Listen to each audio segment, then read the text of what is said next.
जब कोई अधिकारी सिर्फ सरकारी आदेशों तक सीमित न रहकर जनता की उम्मीदों का हिस्सा बन जाए, तब उसकी पहचान एक प्रशासक से कहीं आगे बढ़ जाती है। जब विकास योजनाएं फाइलों से निकलकर गांवों, सड़कों, स्कूलों और अस्पतालों तक पहुंचने लगें, तब एक जिले की तस्वीर बदलने लगती है। और बिहार के सहरसा में इन दिनों बदलाव की ऐसी ही कहानी लिखी जा रही है। ये कहानी है सहरसा के जिलाधिकारी दीपेश कुमार की।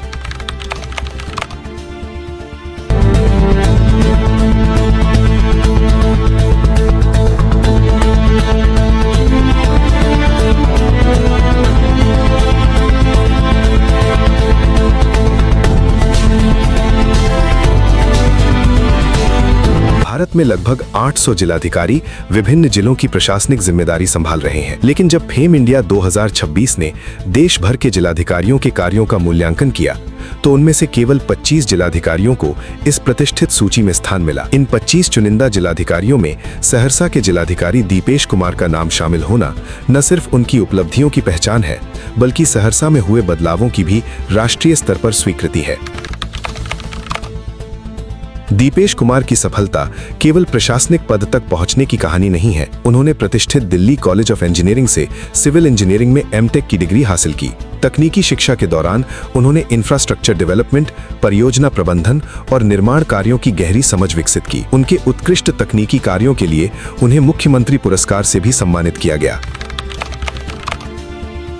भारतीय प्रशासनिक सेवा में आने से पहले उन्होंने बिहार इंजीनियरिंग सेवा में काम किया। सड़क, भवन और सार्वजनिक परियोजनाओं पर काम करते हुए उन्होंने जमीनी चुनौतियों को करीब से समझा। वर्ष 2017 बैच के IAS अधिकारी बनने के बाद मधुबनी में उप विकास आयुक्त के रूप में उन्होंने कई योजनाओं को सफलतापूर्वक जमीन पर उतारा।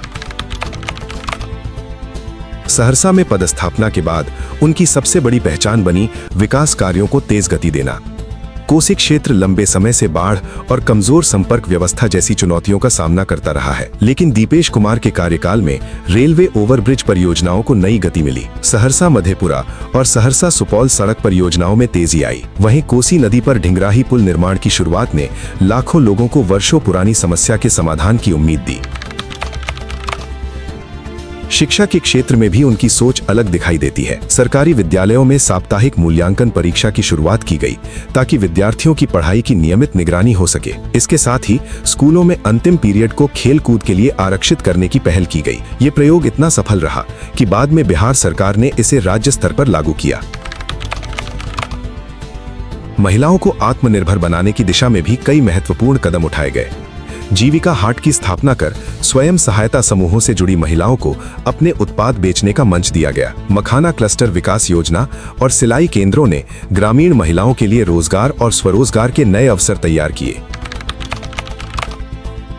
स्वास्थ्य क्षेत्र में सुधार के लिए अस्पतालों की आधारभूत संरचना, स्वच्छता व्यवस्था और बायोमेडिकल वेस्ट मैनेजमेंट पर विशेष ध्यान दिया गया। इन प्रयासों का परिणाम ये रहा कि सहरसा सदर अस्पताल राज्य के बेहतर अस्पतालों में अपनी पहचान बनाने में सफल रहा और उसे राज्य स्तरीय सम्मान भी प्राप्त हुआ। सहरसा को नई पहचान दिलाने की दिशा में पर्यटन और शहरी विकास पर भी विशेष फोकस किया गया।